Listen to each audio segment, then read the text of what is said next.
नमस्कार, राज की बात में आपका स्वागत है। सुप्रीम कोर्ट के सिस्टम में जो वायरस लग चुका है उसके शिकार न केवल पूर्व जजेज हो रहे हैं बल्कि आज के चीफ जस्टिस ऑफ इंडिया यानी सीजेआई संजीव खन्ना भी हो चुके हैं। जिस तरीके का वायरस सुप्रीम कोर्ट के इस इकोसिस्टम में लग चुका है उसी का नतीजा है कि आज बैलेंस करने के चक्कर में पिछले 20 दिनों से फॉर्मर सीजेआई चंद्रचूड़ छटपटा रहे हैं। उनको कहीं रास्ता दिखाई नहीं पड़ रहा कि अब आगे करेंगे क्या, क्योंकि उन्होंने सारे पैतरे आजमा लिए, सारी कोशिशें कर ली, लेकिन कहीं भी वो एक जगह टिक नहीं पाए। जब उनको मौका मिला उन्होंने हिंदुओं के खिलाफ फैसले दिए, जब मौका मिला उन्होंने सरकार के खिलाफ फैसले दिए, जब मौका मिला उन्होंने एंटी इंडिया एक्टिविटी में शामिल लोगों के पक्ष में फैसले दिए, और जब उन बातों से उनके वही लेफ्ट लिबरल गैंग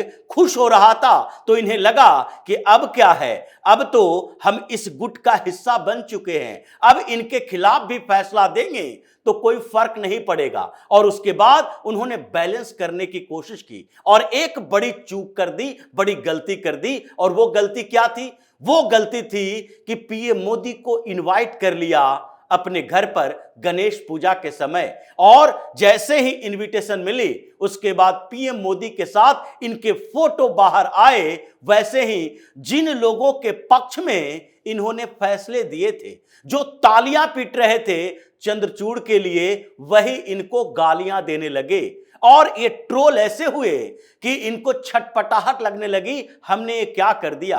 अलग अलग पर जाकर सेमिनार करने लगे और वहां पर जस्टिस की बात कर रहे थे, सामाजिक न्याय की बात कर रहे थे, और ये भी स्वीकार कर रहे हैं कि देखिए हम ही ऐसे सबसे बड़े चीफ जस्टिस हुए हैं जिनको आज सबसे ज्यादा ट्रोल किया जा रहा है, सबसे ज्यादा आलोचना की जा रही है। लेकिन फिर भी इस बात से भी इनका लेफ्ट गैंग कभी रुका नहीं, इनके ऊपर अटैक करता रहा। अटैकिंग मोड में आए हुए इन सारे लोगों ने एक प्लानिंग बनाई और इनकी छवि को खराब करने के लिए एक आर्टिकल लिखा गया। आर्टिकल इनके ऊपर था कि सीजेआई बनने से पहले सुप्रीम कोर्ट में कैसे आए, उससे पहले किन किन हाई कोर्ट में रहे, इनका संबंध किन लोगों के साथ था, ये पूरा जो लीगल सिस्टम है, ये लीगल सिस्टम पर कैसे संघ का कब्जा है, संघ के वकीलों से कैसे इनका संबंध रहा है, ये जहां जहां हाई कोर्ट में रहे उन सब जगहों से इनके कुछ पुराने कलीग जो इनसे खुन्नस खाते थे उनका इंटरव्यू किया गया और फिर ट्विटर पर चलाया गया। देखो ये चंद्रचूड़ का दूसरा चेहरा है, ये जो सुप्रीम कोर्ट में बैठकर दिखते हैं वो नहीं हैं, बल्कि पर्दे के पीछे की सच्चाई कुछ और है। अब ऐसा हुआ तो इनको फिर से बैलेंस करने की जरूरत पड़ी, और वो बैलेंस कैसे कर सकते हैं? रिटायरमेंट से पहले कुछ ऐसे फैसले दो जिससे इन लोगों को लगे नहीं, चंद्रचूड़ साहब थोड़ा सा हम लोगों के पक्ष में हैं, और इसलिए इन्होंने मदरसा बोर्ड के ऊपर फैसला दिया, बड़ी बड़ी बातें की, भारत की संस्कृति की बात की, 700 साल पुरानी परंपरा की बात की, गंगा जमनी संस्कृति की बात की और सद्भावना की बात की। लेकिन यह भी दांव उनका उल्टा ही पड़ गया। रिटायर हो चुके और रिटायर होने के बाद इन्होंने फिर से यह कोशिश की कि अभी तक जो हमने किया उसको तो बाद में छोड़ देते हैं, अब सरकार की तरफ कुछ लॉबिंग करना पड़ेगा। और इसलिए उन्होंने अलग अलग मंच पर सेमिनारों में यह बात बोलना शुरू कर दिया कि सुप्रीम कोर्ट के जज को कभी भी अपोजिशन की तरह उपयोग नहीं करना चाहिए, अपोजिशन की तरह व्यवहार नहीं करना चाहिए। और ये सारे सेमिनार में घूम घूम कर बोलते रहे। क्यों? क्योंकि इनको लगा कि जिस लोगों के लिए हमने इतने दिनों तक फैसले सुनाए, इलेक्टोरल बॉन्ड पर मोदी के खिलाफ सबूत इकट्ठा करने वाले ये प्रशांत भूषण जैसे लोगों के पक्ष में फैसले देने के लिए मजबूर हो गए। हालांकि इसके बाद मिला कुछ नहीं, लेकिन फिर भी इन लोगों का इंटेंशन तो यही था कि इलेक्टोरल बॉन्ड में जिन कंपनियों ने पैसे डाले हैं उन सब का नाम सामने आएगा तो उसमें आएगा अडानी का नाम, आएगा अंबानी का नाम, आएगा बिरला का नाम, इन लोगों का नाम आएगा, और वो सारे पैसे भारतीय जनता पार्टी को दिए होंगे। तो इसके बाद टारगेट किया जाएगा कि देखो राहुल गांधी जो अडानी अंबानी बोलते हैं ये गलत नहीं है। इन लोगों ने सैकड़ों करोड़ रुपए मोदी को दिए हैं, भारतीय जनता पार्टी को दिए हैं, और इसलिए इन लोगों को सहयोग किया जा रहा है। पार्टी के स्तर पर और सरकार के स्तर पर इनको बढ़ाने की कोशिश की जा रही है, इनको कॉन्ट्रैक्ट दिए जा रहे हैं। ये ऐसे ही दुनिया के अमीरों में गिनती नहीं की जा रही है इनकी, ऐसी अवधारणा थी। और इसलिए सीजेआई रहे चंद्रचूड़ ने उनके पक्ष में फैसले दिए और सीधे कह दिया गोपनीय नहीं होगा। ये टेक्निकल कारण से पूरे ये कैबिनेट के फैसले को तो छोड़ दीजिए, संसद के फैसले को, यानी संसद में जो कानून बना था उसको भी धाराशायी कर दिया, खत्म कर दिया। नहीं, ये आरटीआई के खिलाफ जाता है। एक टेक्निकल रीजन है, एक टेक्निकल रीजन के आधार पर इन्होंने खारिज कर दिया। जैसे सुप्रीम कोर्ट में एक टेक्निकल रीजन आया था इससे पहले एक मामला में, जो गुजरात दंगे में शामिल आरोपियों को जो कि दोषी करार दे दिए गए थे, जिसको सजा सुनाई गई थी, और उसके बाद सजा की माफी हुई 14 साल सजा भुगतने के बाद, और उसको ये लोग हाई कोर्ट में चैलेंज किए, हाई कोर्ट ने रिजेक्ट कर दिया, सुप्रीम कोर्ट में आए और सुप्रीम कोर्ट में 2 जजों की बेंच ने पहले कहा कि नहीं, इन लोगों को सजा माफी मिलनी चाहिए। लेकिन फिर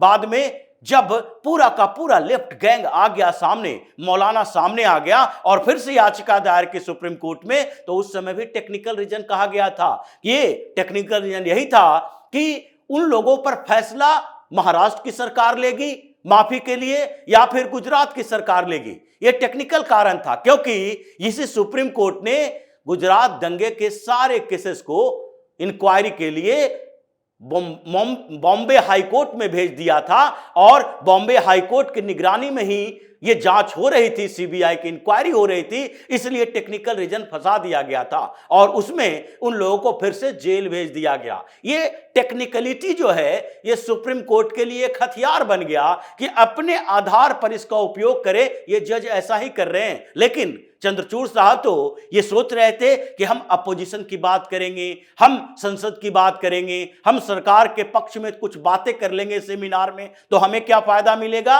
हमें यही फायदा मिलेगा कि अभी एक दरवाजा खुलना चाहिए, और वो दरवाजा अभी बंद है हमारे लिए, और वो है राष्ट्रीय मानवाधिकार आयोग का अध्यक्ष बनना। उसके लिए हमारे पास क्षमता भी है, और अरुण मिश्रा के रिटायरमेंट के बाद वो पद भी खाली है। तो हम रिटायर हो चुके हैं और 65 साल उम्र है, 70 साल तक वहां पर रह सकते हैं, इसके लिए लॉबिंग करना जरूरी है। मीडिया में कुछ आर्टिकल छपवाए गए और यह कहा गया कि देखिए अभी चंद्रचूड़ साहब ही राष्ट्रीय मानवाधिकार आयोग का सबसे बेहतर अध्यक्ष बन सकते हैं, इनके लिए वो दरवाजा खुलना चाहिए। लेकिन हुआ कुछ नहीं, कान पर जू नहीं रहेगा, क्योंकि सरकार जानती है कि चंद्रचूड़ की स्थिति क्या है, इसलिए वो इधर उधर चले और फिर उनके ऊपर अटैक होना शुरू हो गया। अटैक छोटा मोटा नहीं, जिन लोगों के लिए बैटिंग कर रहे थे वही अटैक करने लगा, और उसमें संजय राउत सामने आए कि देखो ये चंद्रचूड़ ही हैं जिन्होंने हमारे महाराष्ट्र को छीन लिया हमसे,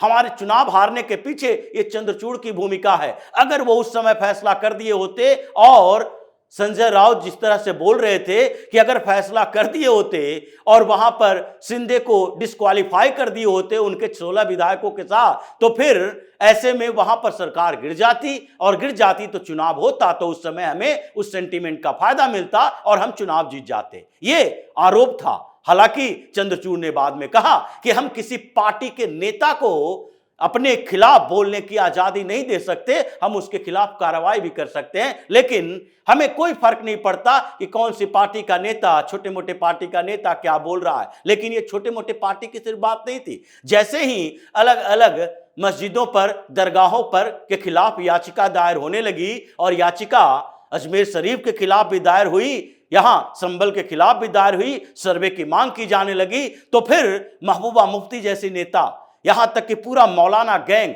चंद्रचूड़ पर इशारा करने लगा कि ये फॉर्मर सीजेआई चंद्रचूड़ के ही करतूतों का नतीजा है कि आज इतनी याचिकाएं दायर हो रही है सर्वे के लिए।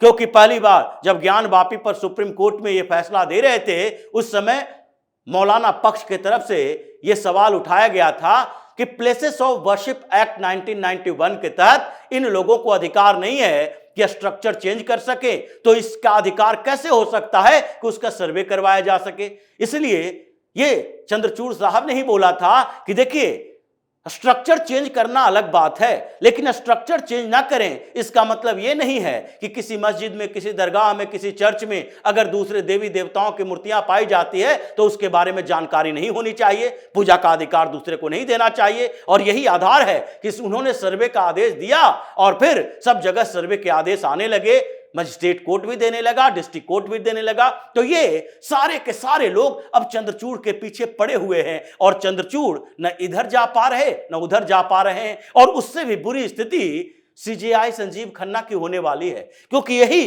बैलेंस अप्रोच इनका भी है। इसी तरीके का काम ये भी कर रहे हैं। इन्होंने भी सारे पीआईएल अपने जिम्मे कर लिया है और जितने याचिकाएं दायर होती है उस पर ऐसे फैसले देने के लिए सोच रहे हैं। हालांकि बैलेंस करने की कोशिश है। जैसे संबल मामले में इन्होंने फैसला दिया कि अब हाई कोर्ट में जाइए, लेकिन हाई कोर्ट में जाना एक अलग बात है, लेकिन मुस्लिम पक्ष गया क्यों था? वहां गया था, उसका मकसद यही था कि सर्वे की रिपोर्ट पेश ना हो और डिस्ट्रिक्ट कोर्ट में पेश ना होने का आदेश तो सुप्रीम कोर्ट से आ गया। अगर सुप्रीम कोर्ट को लगता है कि इनको याचिका हाई कोर्ट में दायर करनी चाहिए तो सीधे कहते आप हाई कोर्ट में जाओ। इसके लिए एक्सटेंड नहीं करते, इसके लिए समय नहीं देते कि 8 जनवरी तक वहां पर कोर्ट में कोई सुनवाई नहीं होगी, कोई कार्रवाई नहीं किया जाएगा, कोई आदेश नहीं जारी कर सकते। ये आपको कहने की क्या जरूरत थी? या तो आप याचिका को एक्सेप्ट करो या फिर रिजेक्ट करो। आप रिजेक्ट भी कर रहे हो और उस पर आदेश भी सुना रहे हो हिंदुओं के खिलाफ, क्योंकि वहां सर्वे की रिपोर्ट पेश होने वाली थी। उससे पहले आपने स्टे लगा दिया। अब हाई कोर्ट में मामला जाएगा 8 जनवरी के बाद, उसको सुनवाई में कब क्या होगा, स्टे लगेगा, ये महीनों तक टल गया मामला, तब तक सेंटीमेंट ही कमजोर हो जाता है। ये इनका यही काम है। इसलिए आज सीजेआई संजीव खन्ना भी टारगेट लिस्ट में आ गए हैं। इनको भी ये जो 4 महीने बाद रिटायर होने वाले हैं, रिटायरमेंट के बाद ऐसे ही लगेगा जैसे चंद्रचूड़ इधर उधर जाकर माफिया मांग रहे हैं। इन्हें भी माफी मांगनी पड़ेगी कि हमने जो गलतियां की है उसके लिए हमें माफ कर दो। और उसके बाद इनको समझ में आएगा कि सुप्रीम कोर्ट में बैठकर पूरे देश का न्याय व्यवस्था के सर्वोच्च शिखर पर बैठकर आप जो कानून के नहीं बल्कि अपने विचारधारा के आधार पर फैसले देते रहे हैं, उसका परिणाम क्या हो सकता है। तो इसी तरह की खबरों के साथ फिर से हाजिर होंगे। तब तक के लिए बने रहिए हमारे साथ और देते रहिए हमें सहयोग, ताकि इसी तरह की खबर हम आपके लाते रहे। धन्यवाद।